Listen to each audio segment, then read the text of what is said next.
আসসালামু আলাইকুম। আমার দর্শক বন্ধুদের জন্য আরেকটি রেসিপি নিয়ে এসেছি। ডিমের ডালনা পটল আলু দিয়ে রান্না করে দেখাবো।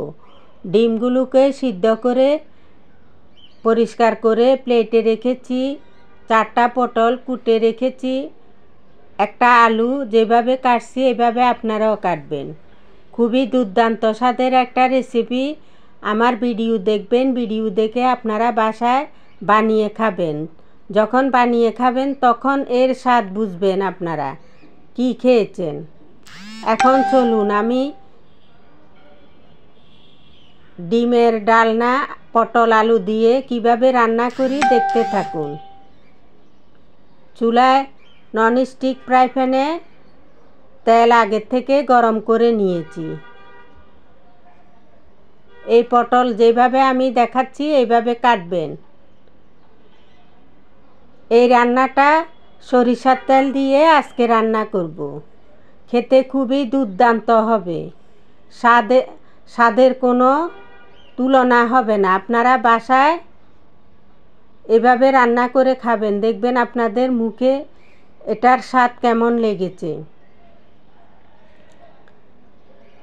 ডিমগুলোকে ভেজে নিব, পটলগুলোকে ভেজে নিব, আলুগুলোকেও ভেজে নিব। আমি একসাথে তেলের উপরে দিয়ে দিয়েছি।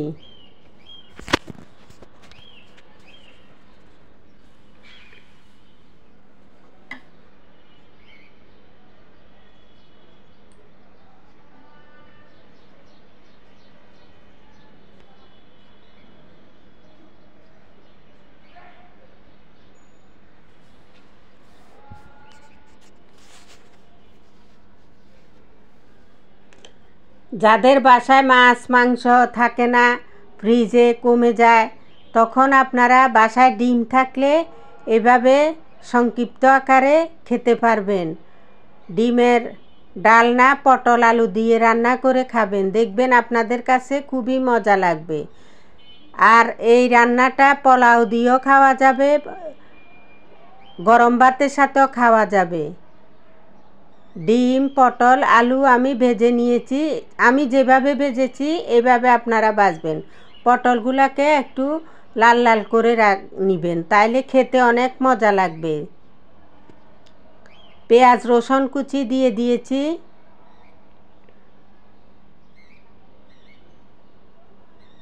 পেঁয়াজগুলোর কাঁচা গন্ধটা চলে গিয়েছে। এখন কাঁচামরিচ, পেঁয়াজ রসুন পেস্ট, আদা পেস্ট সব দিয়ে দিয়েছি।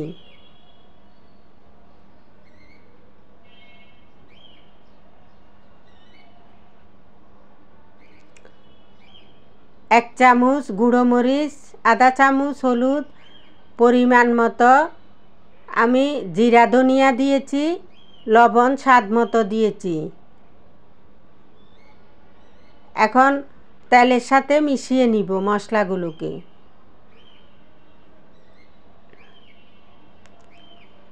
পরিমাণ মতো পানি দিয়ে দিয়েছি।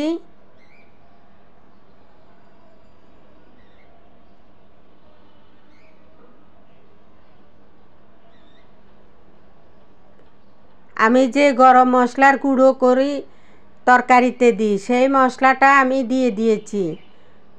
ডিমের সাথে মনে হবে এটা কি মাংস খাচ্ছি না মাছ খাচ্ছি, এত মজা হয় এই তরকারিটা। আপনারা আমার ভিডিও দেখবেন, ভিডিও দেখে বাসায় বানিয়ে ফেলুন। দুর্দান্ত স্বাদের ডিমের ডালনা পটল আলু দিয়ে। ননস্টিক ফ্রাই প্যানে আমি ডিম পটল আলু দিয়ে দিয়েছি, ফুটে উঠেছে। দেখুন কি সুন্দর কালার এসেছে। একবার হলেও বাসায় আপনারা এভাবে বানিয়ে খাবেন, এর স্বাদ আপনাদের মুখে লেগেই থাকবে। বারবার বানিয়ে খেতে ইচ্ছে করবে।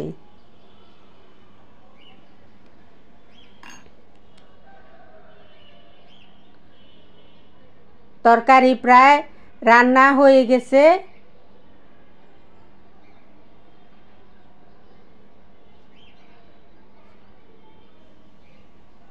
আমি বাসায় খাওয়ার জন্য বাটিতে পরিবেশন করে নিয়েছি। দেখুন দেখতে কি সুন্দর হয়েছে, দুর্দান্ত কালার হয়েছে।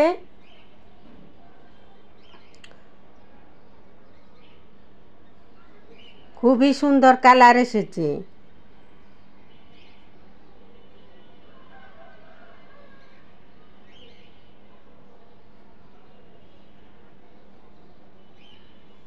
এই রান্নাটা ভালো লাগলে প্লিজ আমাকে like, comment, share, subscribe, follow দিয়ে রাখবেন। আপনাদের নোটিফিকেশনে আমার সমস্ত রান্না নোটিফিকেশনে চলে যাবে, আর কষ্ট করে দেখতে হবে না। আজ আর না, আগামীকাল আর একটা নতুন কোনো রেসিপি নিয়ে হাজির হব। ধন্যবাদ।